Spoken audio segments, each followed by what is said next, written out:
¿Cómo están, amigos de LP Pasión por el Derecho? Bienvenidos a una transmisión más en el programa Se Corre Traslado, programa que traslada todas sus inquietudes académicas, jurídicas, a nuestros invitados. Hoy contamos con la presencia del doctor Gustavo Gutiérrez Tixe, magistrado del Tribunal Constitucional, para dialogar, platicar sobre un tema muy controvertido. Durante las últimas semanas se ha difundido un voto singular suyo sobre la detención ilegal, legal de Pedro Castillo. De hecho, eso es lo que consignamos en el título, en el rótulo de esta transmisión en tiempo real. El doctor Gustavo Gutiérrez Tixe fue el único integrante del Tribunal Constitucional que no respaldó en su totalidad la sentencia que rechazó el habeas corpus a favor del exmandatario Pedro Castillo. Le damos la bienvenida a la tribuna de entrevistas del EP, doctor, nuevamente por aquí luego de bastantes años. Igualmente, muchas gracias y un saludo para todos los que nos están viendo ahora. La pregunta de cajón es si la detención de Pedro Castillo, de acuerdo a su opinión, para poder contextualizar eso, ¿fue legal o ilegal? Bueno, a criterio mío, la detención ha sido inconstitucional. Ok. En razón que no se han cumplido los presupuestos que exige la Constitución para la detención de un dignatario, de un presidente de la República que tiene residencia de fuero y un conjunto de prerrogativas. Ahora, sobre la vacancia por incapacidad moral permanente, ¿no hay mayor objeción por su parte? No, porque lo que ocurre... Sino bien sobre antejuicio. Sí, lo que ocurrió en este caso, ustedes saben, es que el presidente de la República leyó un mensaje a la nación. Correcto. Y en el mensaje a la nación dispuso el cierre del Congreso y la intervención de algunas entidades del Estado. Ese hecho definitivamente es también inconstitucional y genera una responsabilidad de tipo político y de tipo ética. Entonces, es un claro acto que genera per se una vacancia. Y una vacancia por incapacidad moral. La incapacidad moral debe también ser conceptualizada en tiempos actuales. Claro, mucho se utilizaba lo moral en el siglo XIX. En el siglo XX, XXI, entendemos que lo moral en el Estado tiene un componente ético, ¿no? Es decir, el comportamiento externo de un dignatario, de un servidor, de un funcionario, de cómo debe cumplir y administrar los servicios públicos. En este caso, una persona que se ha puesto al margen de la Constitución, ha cerrado el Congreso sin tener capacidad para hacerlo, pues entonces ha incurrido en un acto de grave infracción y, por cierto, de incapacidad moral para seguir gobernando. Entonces, de esa perspectiva, todo el tribunal está de acuerdo. El presidente incurrió en una causal de vacancia, incapacidad moral, y ha sido correctamente vacado. Sobre el antejuicio político. Esa es otra cosa, porque ese mismo hecho, que es reprochable desde una perspectiva ética moral, también puede constituir o no un delito. En la tesis del Ministerio Público habría un delito. El asunto es cuál sería el delito por dar un mensaje a la nación, por leer un delito de rebelión, de conspiración. O tentativa de rebelión. Tentativa no existe, ¿no? Pero en rebelión, porque tendría que haber un acto de consumación. O sea, ¿qué es la rebelión? O sea, es alguien que se alce en armas. El que se alce en armas... ¿Los actos de ejecución no podrían subsumirse dentro de la tentativa? Fíjate que en el caso Antauro, por ejemplo, lo condenan precisamente por el hecho de rebelarse en armas, pero también por haber tomado las armas. Entonces, el tomar las armas, sustraer las armas de la comisaría, ya es el delito 1. Y el otro lado, el hecho de haber realizado la revuelta que quedó con la muerte de los policías, es un hecho 2. No es tentativa. Podría decirse ahí también que eso es tentativa, ¿no? Porque yo cojo las armas para poder levantarme, en este caso, y realizar un acto como este. Precisamente aquí es bastante extraño porque a Castillo, al final, la acusación constitucional se le hace por delito contra la tranquilidad pública, abuso de autoridad y conspiración para subvertir el orden constitucional. La conspiración, por ejemplo, necesita de un presupuesto fundamental, del concierto de dos actores. Debo entender que usted está en completo desacuerdo entonces con el pronunciamiento del doctor San Martín Castro, que desarrolla la figura de la tentativa de rebelión. Sí, totalmente. Y además, aún con eso fuere, aún supuestamente ese fuere la coherencia narrativa de una imputación penal, en consecuencia de lo que estamos de desacuerdo en la sustanciación de un procedimiento que no ha tenido ninguna garantía de debido proceso. Se refiere al antejuicio, claro, antejuicio político. Porque claro, para poder imputarle a un presidente de la República en funciones o 5 años después de que ha dejado de ser presidente, ese plazo, 5 años, lo dice la Constitución, ese presidente tiene derecho a gozar de una prerrogativa que se conoce como el antejuicio político. Lo que ocurre aquí es que en el procedimiento de vacancia le han adicionado el antejuicio. ¿Es un antejuicio express? Pareciera, ¿no? O sea, desde las características que se han dado, no es lo mismo una vacancia que un antejuicio. Sus colegas del Tribunal Constitucional alegan de que esto es válido, es legítimo porque se vivía en un clima de normalidad constitucional, un clima de incertidumbre en donde la defensa de la Constitución primaba. Y es que eso justificaba específicamente Por eso, este antejuicio político. Técnicamente hay una anormalidad constitucional, si quiere llamarlo así. Yo sería muy cuidadoso con ese concepto smithiano, que podría justificar un golpe de Estado también, ¿no? Lo que técnicamente aquí hay, en efecto, ¿no? Una situación grave, una situación insostenible, una situación imprevisible, y por tanto, pues no se podía cumplir cabalmente todo el procedimiento, en este caso de separación del presidente. No se cumplió todo el procedimiento, porque ni siquiera la vacancia, que requiere de un número de votos para la exoneración, se llegó a ese número de votos. ¿105 o 2 tercios? Sí, 105 para la express, para la rápida. Estamos hablando de la vacancia.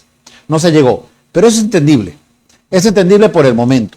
Pero a lo que quiero llegar, y para que entienda la opinión pública, que no es lo mismo la vacancia que una sustanciación de un antejuicio. La vacancia es un procedimiento más político y más discrecional. El Parlamento aparta a un dignatario porque ya no está en condiciones de ser un dignatario. En este caso ya no está en condiciones de ser presidente. Lo separa del cargo, lo saca del cargo. Entonces eso ha sido válido aún con la falta de votos para poder llegar a hacer un procedimiento rápido. ¿Por qué eso se ha convalidado? Porque sí se votó y sí se llegó a los 2 tercios para poder aprobar la vacancia por incapacidad moral. No a los 105, a los 2 tercios. Los 105 es para hacerlo rápido, o sea, para abreviar plazo. Ahí no se llegó. Pero eso es subsanable porque al votarse la vacancia sí se llegó a los 2 tercios.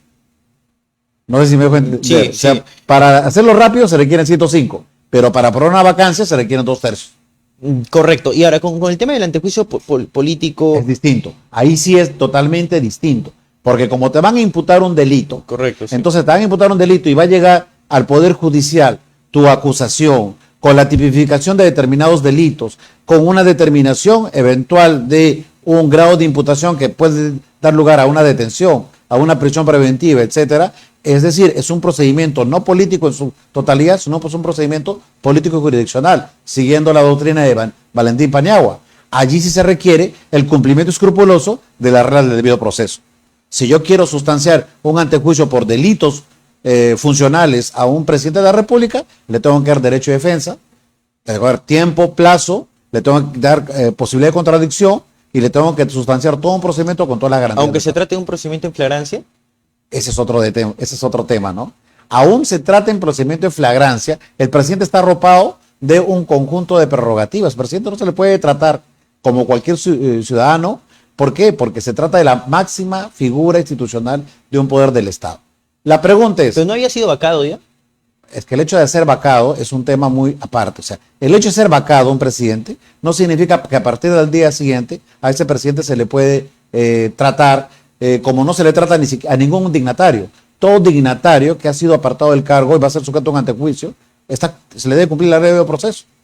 O sea, no tiene nada que ver una cosa con otro. Al señor PPK, también recuerdan ustedes, sí, también tuvo un procedimiento que él propiamente aceptó porque lo iban a vacar y después se le hizo el trámite del antejuicio. Aunque se haya convertido, como lo dice la sentencia, en un enemigo de la Constitución, desde el momento en que da el golpe de Estado.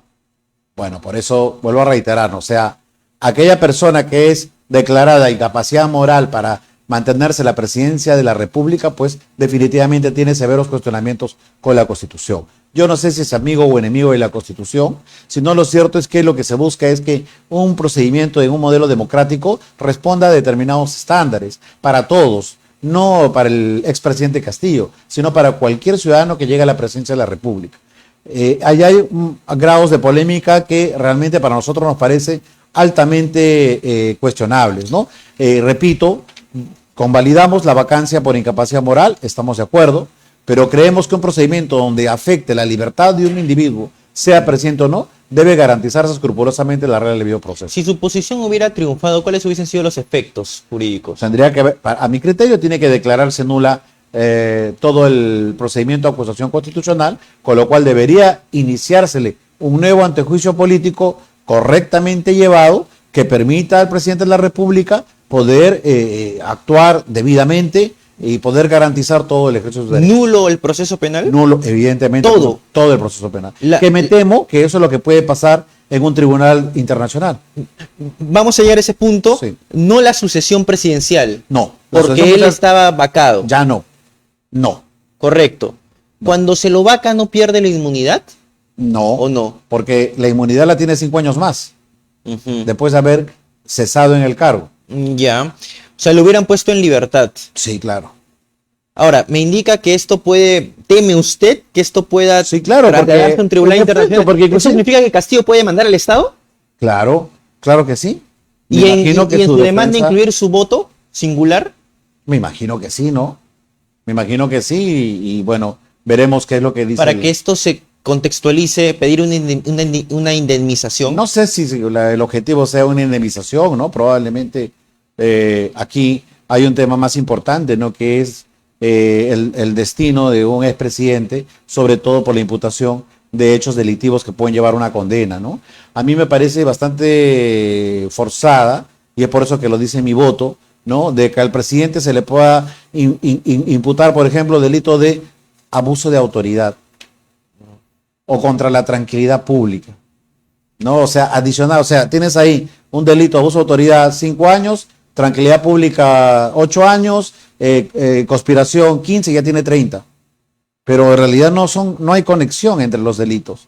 ¿Qué cosa cometió el presidente de la República cuando mandó un mensaje a la nación? ¿Qué delito? O bien cometió, ya vamos a suponer, pues, un abuso de autoridad, o bien cometió un delito de conspiración. Pero cometer ambos, ya desde ahí hay una deficiencia técnica, que entiendo que debe haberse hecho, porque no hubo en ningún momento una defensa del presidente de la República que diga lo contrario. Bueno, pero la imputación es progresiva, ¿no? No, la imputación que realiza el antejuicio es la que va al Ministerio Público, que tiene que proceder a denunciar con el contenido de la acusación constitucional, la tipificación del delito. Uno puede sumar en el momento de, a lo largo de la investigación, uno puede sumar elementos, factores, indicios, pruebas, pero la tipificación del delito tiene que estar claramente definida desde el momento que a ti te sustancian un hecho delictivo. ¿Y puedes sumar imputaciones alternativas también? Pero eso después en un determinado momento. O sea, a ti mañana te imputan robo, no puede ser que en el camino te hagan apropiación ilícita también. O sea, tiene que haber un momento la determinación de la imputación, porque tú tienes derecho a defenderte. Tienes derecho a contradecir. Todo ciudadano tiene derecho a contradecir. Desde el primer momento tengo derecho a preparar mi defensa. Alguien podría decirle, doctor, pero a ver, si es que Castillo, en el hipotético caso de que acuda a instancias internacionales, pues nos encontraríamos en una situación en donde el Tribunal Constitucional versus, o viceversa, ¿no? Versus la Corte o la Comisión. Pero eso ocurre frecuentemente, ¿no? No es nada extraño. Tribunal del que usted forma parte. Sí, claro. Es que ocurre frecuentemente porque muchos de los fallos que nosotros podemos emitir son recurribles en sede internacional. Ha ocurrido muchas veces. Y definitivamente pues hay posturas de votos distintos y que definitivamente van a tener una determinada posición en la jurisdicción supranacional. Ahora, sobre los delitos en rigor, ¿es competente el Tribunal Constitucional para analizarlos? No, pero lo que estamos diciendo, vuelvo a reiterarte, es que de lo que sí en rigor el Tribunal Constitucional es competente es que se sustancie un debido procedimiento desde el momento mismo que cualquier persona se le imputa un determinado delito. Si a una persona se le imputa un delito, tiene que haber un grado de valoración y un procedimiento preestablecido que se cumpla sigilosamente. En este caso, te repito, no ha habido un procedimiento preestablecido que cumpla con un estándar mínimo de garantías. Si a mí me imputan un delito, una denuncia constitucional, tengo derecho a responder. Ya por eso me sacaron del cargo, ya no soy presidente, ya estoy fuera del cargo. O sea, soy un ciudadano más. Pero tengo derecho a contradecir porque o puede ocurrir lo que ocurrió, que se ha convalidado una detención. Y otra cosa es ese tema de la detención. Como tú me dices, si vamos a sostener la tesis de la flagrancia, que puede ser posible. Yo no digo que no haya flagrancia, pero tampoco admito que la haya, porque es un tema que tendría que haberse debatido con mayor amplitud. Pero vamos a suponer que hay una tesis de flagrancia. En principio, un presidente de la República no se le puede detener por cualquier policía o se le puede llevar a una carceleta. La tesis de la flagrancia indica que el 89 del reglamento del Congreso no se refiere a delitos clandestinos, más no a delitos en flagrancia. ¿No? Por ende, la detención fue legal, etcétera. Así hubiera sido legal. El presidente no puede ser conducido a una carceleta. El presidente tiene que ser conducido a su fuero. Así como cuando un congresista lo detiene, tiene que llevarlo al Congreso para que éste le levante la inmunidad. En este caso, el presidente tiene inmunidad, tiene una inmunidad especial. ¿Dónde tenía que ser llevado, conducido el presidente de la República? Al Congreso de la República. El Congreso a autorizar su detención. Eso tampoco ha ocurrido. Y ahí es por eso que nosotros llamamos la atención de la policía y del Ministerio Público de haber hecho un acto arbitrario que puede inclusive tener alguna consecuencia penal, porque ha sido conducido un presidente de la República o un expresidente de la República, si usted quiere llamarlo así, de una manera irregular a un fuero que no le corresponde. Ahora, cuando menciona usted, por ejemplo, de que se lo debió llevar al fuero del que corresponde, y además su posición se sustenta en que lo que entiendo busca tutelar es la figura presidencial, más allá del nombre que pueda existir. La figura presidencial. Allí. Ahora, ¿la ausencia de persecución penal no desprestigia también la figura presidencial? La ausencia de persecución penal oportuna. Pero vuelvo a reiterar, aquí lo concreto es que ya el presidente ha sido retirado del cargo y es un ciudadano más. Ya es un ciudadano más. En consecuencia, lo que estamos hablando en la segunda etapa es de un ciudadano que no se le imputa delitos de corrupción. Se le imputa de actos políticos que son contrarios a la Constitución. Ha decidido realizar un acto político altamente reprochable. Entonces, no es propiamente un delito de corrupción, no es un delito de esa naturaleza. Es un delito que tiene incidencia de carácter político. Entonces, lo mínimo que puede hacer cualquier democracia es garantizarle un conjunto de reglas que permitan a ese dignatario poder defenderse y poder sustentar su postura. El hecho político es reprimible. El hecho delictivo debe ser materia de un debido proceso. ¿Existen esas reglas a la fecha? ¿Positivizadas? ¿De qué me está hablando? Esas reglas, las reglas para poder, en una situación como la que vivimos el 7 de diciembre de hace algunos años, ¿existen reglas para el debido proceso en casos de golpes de Estado como los de Castillo? No. Bueno, estamos hablando, repito, de un hecho, de una quiebra, de una ruptura de un orden democrático, etcétera, y por tanto el mecanismo correctivo, porque es un hecho político, es la separación del presidente. Pero para imputarle un delito tiene que haber un conjunto de garantías, eso reglas de derecho penal. Inclusive sí está contemplado el Código Procesal Penal, porque hay reglas para el procesamiento de altos funcionarios del Estado. Estamos hablando de un presidente de la República. Estamos hablando de un presidente de la República que de algún modo tomó una decisión política. Imputarlo un delito tiene que tener un conjunto de garantías mínimas. Y ahí nos ponemos a reflexionar. Conspiración requiere para un golpe, requiere pues con la concertación con alguien con capacidad de poder tomar las armas. ¿Quién más está imputado con ese nivel de capacidad con el presidente de la República? Bueno, vuelvo a reiterar. La lógica es que es jefe de las Fuerzas Armadas, ¿no? No está, pues. No está imputado, no está comprendido en esto. No hay nadie, o sea, ni siquiera hay un personal de serenazgo implicado en este acto conspirativo. No lo hay. Entonces, vuelvo a reiterar, no sé si habrá conspiración. No estoy diciendo que el presidente es inocente. Lo que estoy señalando es que todo eso tiene que estar debidamente sustanciado en una acusación constitucional, que tiene que haberle garantizado todas las reglas básicas para poder adecuadamente procesarlo penalmente, si es que así considere. Y ahora, con relación a la tentativa de rebelión, lo que se ha desarrollado en algunas resoluciones es que se iniciaron los actos de ejecución, ¿no? Pero no se produjo el levantamiento armado. ¿Cuál fue el acto de ejecución que se inició? El acto de ejecución, el discurso, la exhortación. Pero el Código Penal, ustedes que han publicado un Código Penal, ahorita revisamos la hoja correspondiente de rebelión y ahí dice el que se alce en armas. No responde a título de tentativa. No sé, yo tengo algo de conocimiento, porque he sido discípulo de Raúl Peña Cabrera, de que los delitos son típicos y tiene que haber una estructura típica que encaje directamente un comportamiento, porque de lo contrario, realmente qué miedo que tengamos un sistema de justicia que jurisprudencialmente establezca la creación de tipos penales con las cuales te pueden llevar a la cárcel. Yo tengo que saber cuál es el delito desde que leo mi código. Si el código dice el que se alcen armas, ¿dónde está el grado de ejecución? ¿El señor fue al cuartel? ¿El señor pidió las armas a la policía que lo apoyaba? ¿Qué pasó aquí? Y ciertamente, vuelvo a reiterar, tenemos que tengan la razón ustedes. Para eso necesitábamos la sustanciación de una acusación condicional que le traslade toda la imputación y que se puedan defender. Pero tenemos un señor que ya está preso, que ya está con un nivel de investigación y de formulación de esta imputación, que no ha tenido una larga etapa en la cual no ha podido defenderse. Si eso hubiera sido así, Castillo hubiese llegado a la embajada de México. Probablemente habría llegado a la embajada, probablemente estaría asilado, lo que usted considere. Ese es otro tema.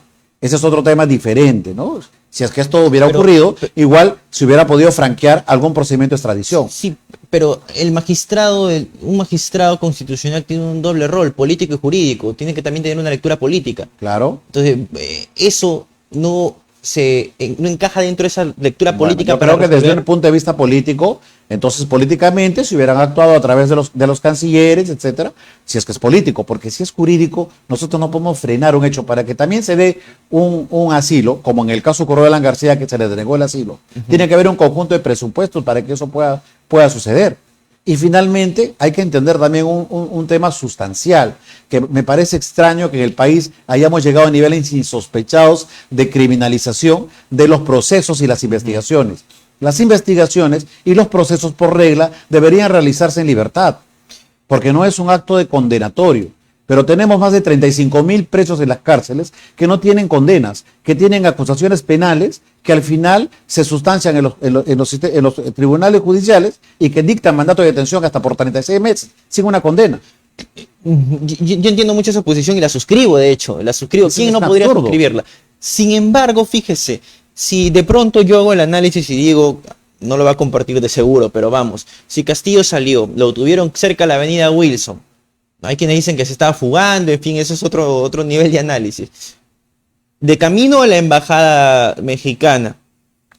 Vamos, a ver, ese contexto no tendría que también eventualmente, como lo ha sido analizado por una sentencia del Tribunal Constitucional en el caso del habeas corpus, porque de lo contrario, si yo le excluyo del radar, no tendría un voto singular descontextualizado de los criterios, por eso, si es que es válida, de los hechos políticos. Si es que es válida la detención por flagrancia, que no lo estoy negando, el presidente tenía que ser conducido al Congreso.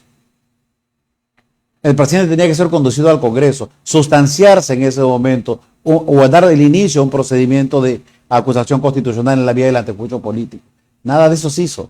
O sea, en la tesis que admite la mayoría o quienes consideran que aquí también hay un hecho político, el presidente estaba fugando, etcétera, perfecto. Pero no lo lleva a una carceleta, es un presidente de la República. Es un presidente de la República.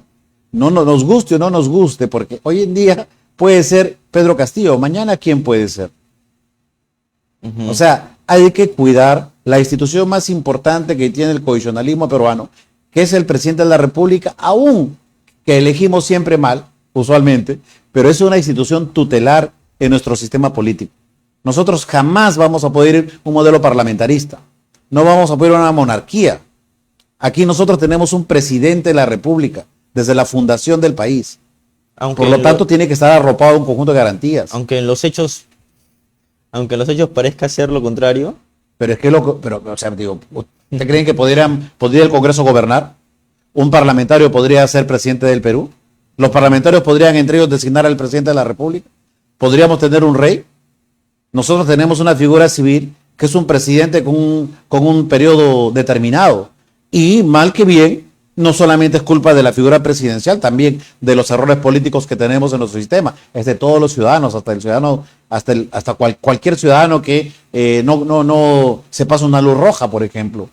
Definitivamente hay una falta de conciencia cívica, pero eso no significa que menoscabemos algunos temas sustanciales que tenemos que aprender a resguardar. Los derechos fundamentales son de todos. La regla de debido proceso están ligados a la pérdida de libertad o el estatus de un ciudadano. Eso es trascendental. es fundamental. Y las instituciones también tienen un conjunto de prerrogativas que tienen que cumplirse y eventualmente evitar cualquier tipo de abuso. En su la voto, autoridad. usted exhorta al Congreso de la República a tomar medidas correctivas, ¿correcto? Sí, claro. Ya. Sí. ¿Cómo debe ser leído eso? Como Yo creo de aquí que... en adelante. No, yo creo que debiera hacerse un nuevo juicio, un nuevo proceso de acusación condicional al expresidente Castillo. Yo creo que... Aunque haya una sentencia del Tribunal Constitucional que es un órgano de cierre mayoritario. Bueno, ya, pues, es mi sugerencia, ¿no? Es mi sugerencia, probablemente yo soy el único que votó bajo esta perspectiva, pero yo creo que más bien el Congreso puede advertir que aquí cometió un error grave al no darle posibilidad de contradicción o garantía de derecho de defensa, ojo, en el antejuicio. Pero eso, No es la eso no sería retroactivo bajo ninguna circunstancia. podría ser, bueno, ha habido casos. ¿Por en qué los cuales- podría ser? Porque el caso, por ejemplo, de los terroristas, con la sentencia de Tineo Cabrera, muchos que fueron condenados por terrorismo, se les hizo nuevos procesos y ni siquiera salieron de la cárcel. ¿Había una sentencia del Tribunal Constitucional, Claro, un órgano de el caso de cierre? Tineo Cabrera, Ujú. el caso de las leyes antiterroristas, porque por las leyes antiterroristas muchos fueron condenados por apología del terrorismo, etcétera, y luego Ya. después hubo una ley, un sentencia de tribunal que finalmente lo que hizo fue que se iniciaran nuevos juicios, jueces sin rostro. Ujú. Personas que fueron condenados con jueces sin rostro tuvieron nuevos juicios. Ujú. Entonces, en este caso también podría sustanciarse una nueva acusación. Bueno, alguien podría decir que está demarcando la estrategia. Bueno, tú me estás procesal. preguntando, ¿no? Pero No, Castillo- estoy defendiendo mi voto. Estoy defendiendo mi voto porque yo sé que he votado y bueno, creo que me corresponde, ¿no? Defender mi voto y mi preocupación. Porque lo mío es una preocupación institucional. Por la investidura presidencial. Claro, porque lo que pasa es que yo he sido formado en el Congreso. Yo he tenido más de casi 20 años como funcionario asesor parlamentario y de alguna forma entiendo que las instituciones tienen que también resguardar la majestad de las instituciones, que eso es trascendental en cualquier democracia. O sea, el presidente Trump, al presidente de México, etcétera, igual se les puede imputar un conjunto de hechos, pero no creo que se le menoscabe la posibilidad de poder ejercer un derecho de defensa desde el momento mismo que se le imputa algún acto de índole delictivo. Ujú. Bien, doctor, muchísimas gracias por su participación en esta secuencia de entrevistas. ¿Hay algunos otros casos sobre los que usted ha resuelto y bueno, hemos compilado algunas que otras preguntas, entre ellas, por ejemplo, el caso Fujimori? Mire, en la resolución del Tribunal Constitucional sobre la liberación de Alberto Fujimori, el fundamento jurídico número 13 señala a la letra lo siguiente: si conforme a la sentencia de ese tribunal de marzo de 2022, allá, fueron declaradas nulas las resoluciones judiciales, es que dejaron sin efecto jurídico al indulto humanitario de 2017. Entonces el favorecido lleva indultado casi 6 años, indican ustedes, sin que hasta la fecha se haya hecho efectiva su libertad, lo que constituye una evidente vulneración a este derecho fundamental. O sea, estuvo 6 años preso injustamente. No, sino que, y eso en algún momento seguramente vamos a tener que argumentar, ¿no?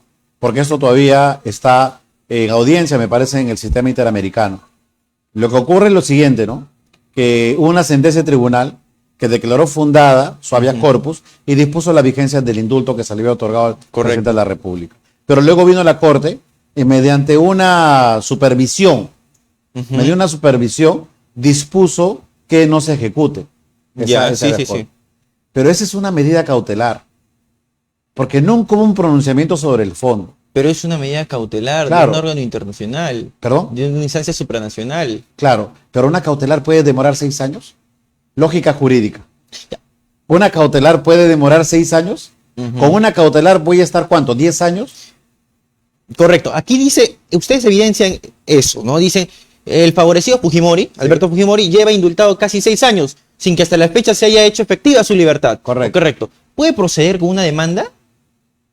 Puede proceder con una... Es que Con tiene una- una... No, acá hay una sentencia de tribunal. No, Fujimori constitucional. podría solicitar una indemnización eventualmente por estar 6 años, de acuerdo a lo que ustedes indican, indultado, pero No, bueno, tras la ya, reja. ya eso ya no lo puedo decir porque sé que también le estoy marcando la pauta al abogado para que haga su defensa. Ya no, eso no puedo decirlo. Pero sí lo que te puedo decir que hay una sentencia del Tribunal Constitucional que dice que es constitucional el indulto. Y hay una resolución de supervisión cautelar que dice que no se ejecute. La pregunta es eso, una resolución de supervisión, una resolución cautelar, Correcto. ¿puede frenar la ejecución de una sentencia durante 6 años? Yo creo que acá el error parte de los mismos actores que debieron sustanciar una demanda, un procedimiento, por ejemplo, como en el caso Crucillat. Contra el indulto de Crucillat se planteó un amparo, me parece un habeas corpus. Se planteó un proceso constitucional que finalmente hizo que ese indulto se revirtiera. Aquí no hubo nada de eso. Eso es lo que pasó. Lo que sí podría responder el doctor Gustavo Gutiérrez Tixe es si es que acaso, y esa es una respuesta es una pregunta con respuestas lacónicas, el Estado podría eventualmente ser demandado, condenado incluso por instancias internacionales en tanto incumpla mandatos de la Pero es Corte que Interamericana de Derechos nosotros no Humanos. hemos incumplido una sentencia. Una medida cautelar. Por eso, pues, lo que pasa es que hay una interpretación bastante polémica, porque los estados tienen un margen de apreciación de las decisiones de las cortes supranacionales. Nosotros, Fixamudio, y te puedo pasar un video de Fixamudio, dice claramente, los estados están obligados a cumplir las sentencias. No las medidas cautelares. No, la medida cautelar puede ser, pero tiene que tener una interpretación. Yo puedo decir como un estado soberano, oiga, son 6 años. Aquí no hay un procedimiento de fondo. Me están presentando un escrito donde la parte me dice, ¿sabe qué? Ejecuta la sentencia, porque la sentencia no ha sido impugnada, no ha sido apelada, no ha sido cuestionada. Nada, la sentencia sigue vigente. Solo hay una recomendación de la Corte que pide que se suspenda la eficacia y que el gobierno en su momento acató, dijo, no, hay un pedido de la Corte, se va a acatar. Eso es lo que hay. ¿Cómo puede de esa manera preservarse la seguridad jurídica? El Perú ha cumplido las sentencias de la Corte Interamericana siempre y en el caso Fujimori la cumplió en su totalidad. ¿Qué dice la sentencia en el caso Barros Altos? Dice que el Perú debe investigar, procesar y condenar. ¿Qué hizo el Perú? Investigó, procesó y condenó. ¿Y la indemnización? Condenó. No, la indemnización puede ser un proceso parte de... O sea, La indemnización a las víctimas, eso me a las refiero. víctimas. Ya ha habido reparaciones de parte del Estado. Me imagino que lo que estás hablando es la reparación civil que debe pagar, en este caso, Fujimori, ¿no? Correcto. Claro, ese es un tema distinto, ¿no? Es un tema que puede haber una polémica también en el caso peruano bastante sorprendente, porque no es el tema Fujimori. Encuentro, por ejemplo, muchas veces a personas de escasos recursos Ya. con reparaciones civiles imposibles de pagar. Ahora, ¿Puede haber prisión por deudas? No. Ahí también hay otro tema que trabajar. Es un tema académico Imagínate. muy interesante. Ahora, pero en virtud de su rol político, el juez constitucional no tendría que tan siquiera observar de soslayo siquiera las reparaciones a las víctimas. Sí, por supuesto, sí, eso es un tema que habrá que ejecutar. O sea, ahí hay un juez de ejecución que podría ejecutar el tema de la reparación civil. Habría que ver ahí otro tema distinto. Ese no es el tema propiamente de la materia fundamental en el caso concreto. Bien, doctor. Ahora, otro tema polémico, casito, que se resolvió hace algunos meses fue el caso Morán, el caso Ricardo Morán. Yo recuerdo y de hecho he leído con mucha atención su voto, en donde manifiesta usted que la maternidad subrogada está prohibida en el Perú. ¿Esto es realmente así? ¿Está prohibida la maternidad subrogada o no está regulada? Bueno, lo que dijimos ahí, y ahí fue también una polémica, me imagino, porque alguien dijo que lo que no está prohibido está permitido, ¿no? En la lógica, una lógica de deducción de índole jurídico. Claro. El voto cita a Guastini, de hecho. Claro, pero lo cierto es que eso ocurre con una regla, pero hay cosas en las cuales se tiene que habilitar una permisión, se tiene que habilitar una regla para poder permitirse, ¿no? Si no, de lo contrario no se puede, no puede ejecutarse. Y en este caso tendría que haber una regla que cambie la estructura propia de un modelo constitucional basado en la familia tradicional y que sea la Constitución. La Constitución dice varón y mujer, fueron una unión de hecho, ¿no? Y una familia constituida sobre la base de una organización de este tipo. En el caso de la maternidad subrogada es un vientre comprado, es un vientre de alquiler, donde hay 3 personas, contratantes, padres, finalmente que tienen que llevar a cabo este tipo de hechos. ¿Pero eso no está prohibido en el Perú? Por supuesto que está prohibido. Tendría que haber una norma habilitante.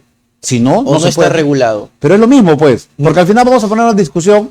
Pero no es una discusión teórica. Pero sí, porque usted lo puede hacer Es porque operativa. es que el hecho de que no esté regulado Ya. no significa que falte una regulación para que se realice. No se puede hacer ninguna regulación permisiva. No se puede, porque es un modelo constitucional que tiene una cláusula de cierre. La familia es una unión entre dos personas que forman una comunidad, que procrean hijos. Bueno, alguien podría decir el concepto de familia cada vez evoluciona más. Sí, por supuesto, refórmame la Constitución. Yo creo en la Constitución, así como en gran parte del mundo, en Europa, para poder, inclusive en el caso Chapi, en Francia, cuando se habló sobre el matrimonio homosexual, lo que dijo la Corte Europea, el Tribunal Europeo de Derechos Humanos, dijo, cada Estado verá qué regulación le da. Yo puedo reconocer la unión de personas del mismo sexo, que pueden tener derecho a estar juntos, pero casarlos, matrimonio, es una institución cultural y cada país deberá definir si es que considera que puede ir hacia un matrimonio homosexual y si no lo puede hacer, porque cada país también, diríamos, siguiendo a Peter Haberle, es un conjunto de culturas, y la cultura diseña un modelo constitucional. En mi caso, yo creo que ningún tipo de maternidad más allá de la tradicional está permitida en el Perú, porque es un modelo cultural. Es el modelo peruano.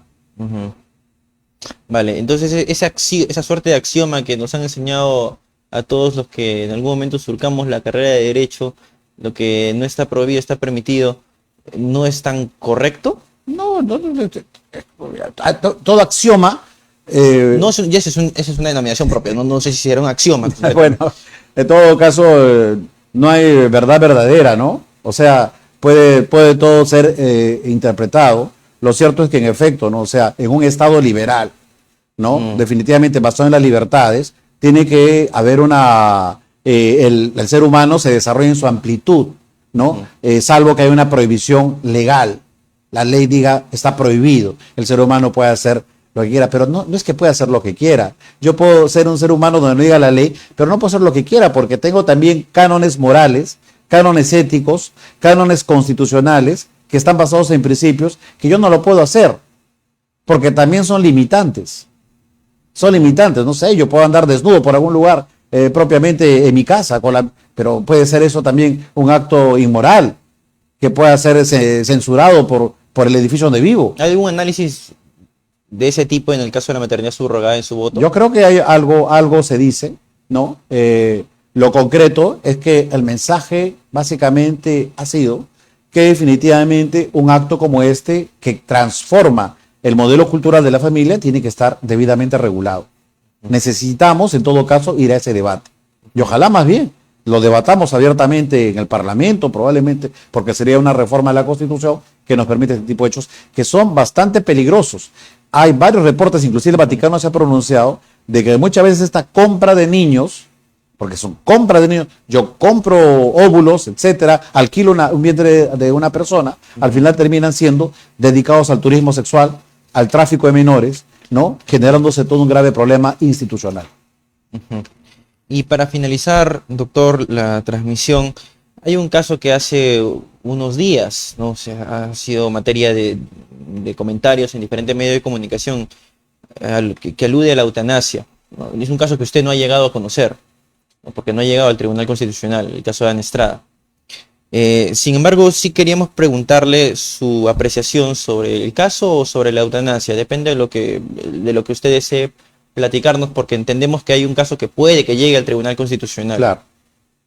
Bueno, es que en realidad puede llegar al tribunal. Yo lo que he planteado el otro día es que me parece bastante complejo o difícil, no solamente la eutanasia como tal, sino también que el Poder Judicial tome una decisión como esta, que en todo caso corresponde al intérprete de la Constitución o al poder de reforma de la Constitución, porque se trata de la anulación de un derecho fundamental, y la anulación de un derecho fundamental tiene que darse a la luz de la interpretación del Tribunal Constitucional. ¿Por qué digo la anulación? Porque el concepto fundamental de un modelo constitucional es la vida.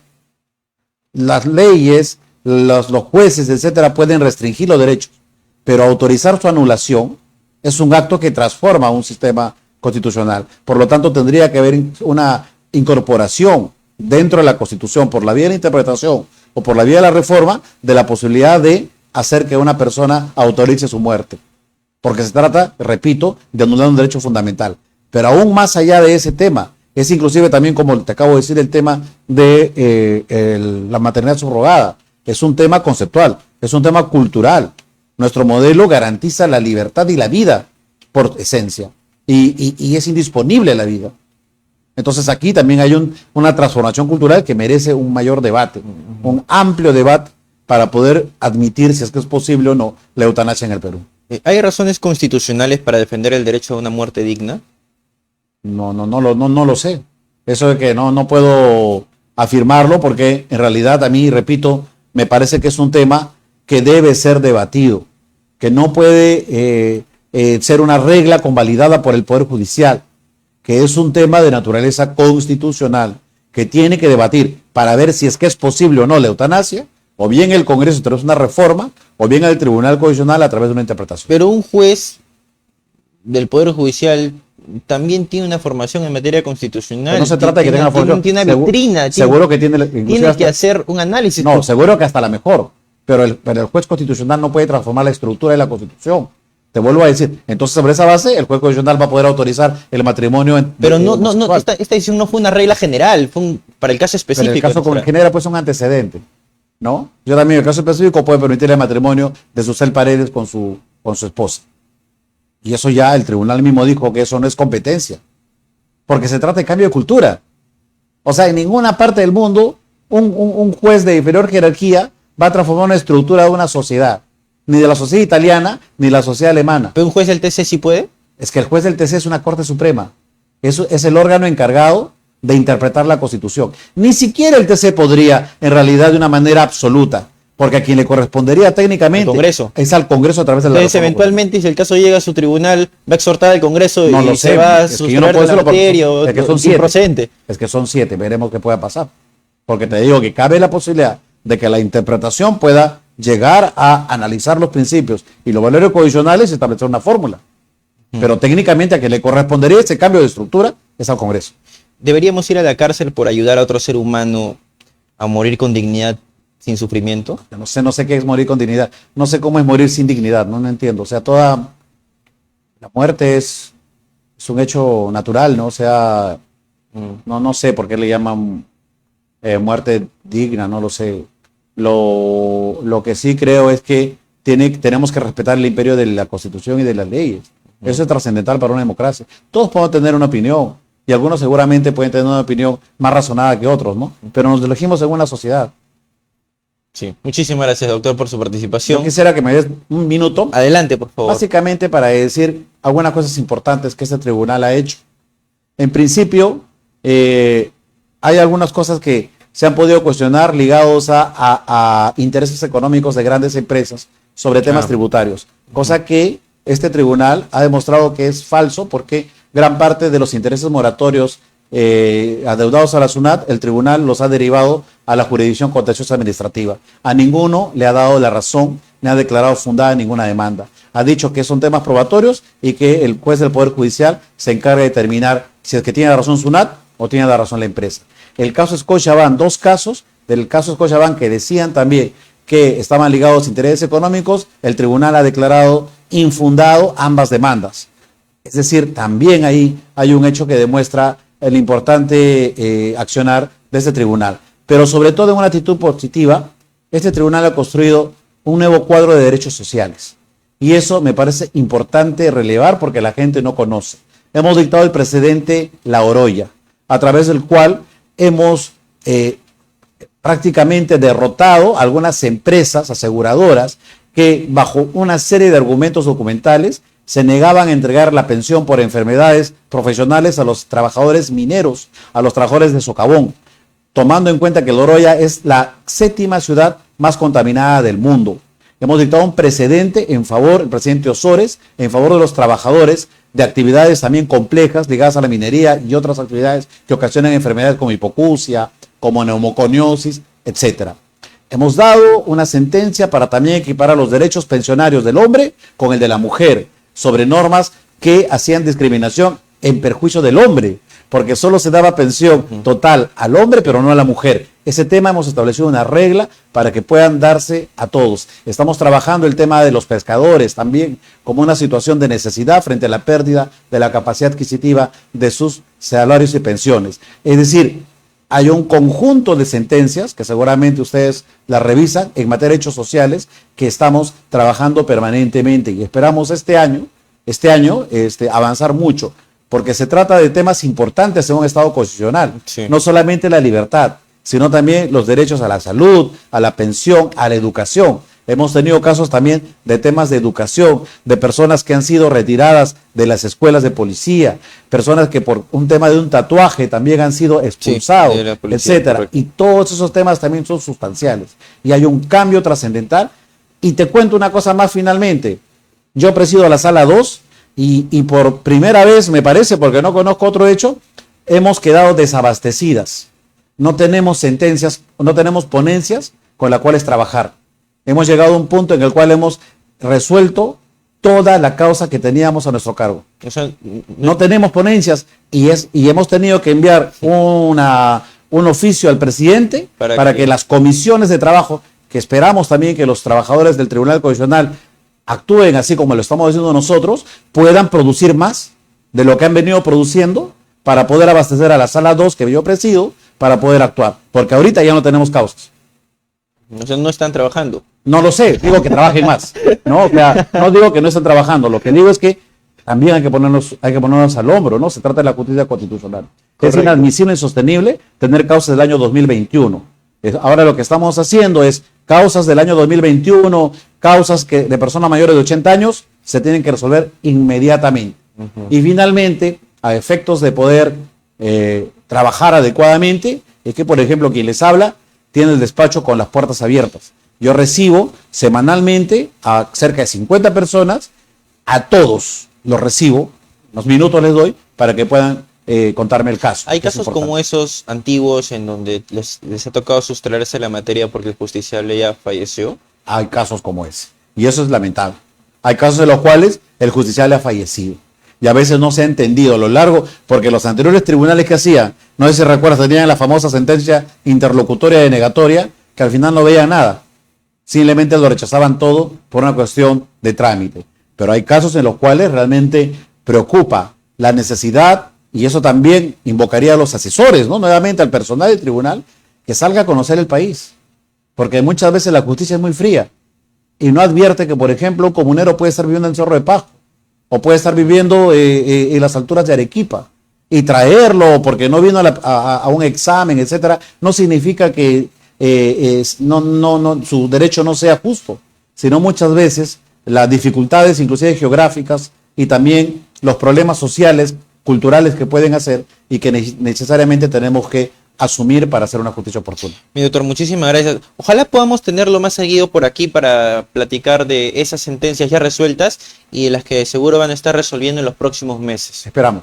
Muchas gracias. Muchísimas gracias a usted, queridos amigos de LP Pasión por el Derecho. Nos despedimos aquí en el programa Se Corre Traslado. Consiguen sus preguntas, sus comentarios, compartan esa transmisión en vivo.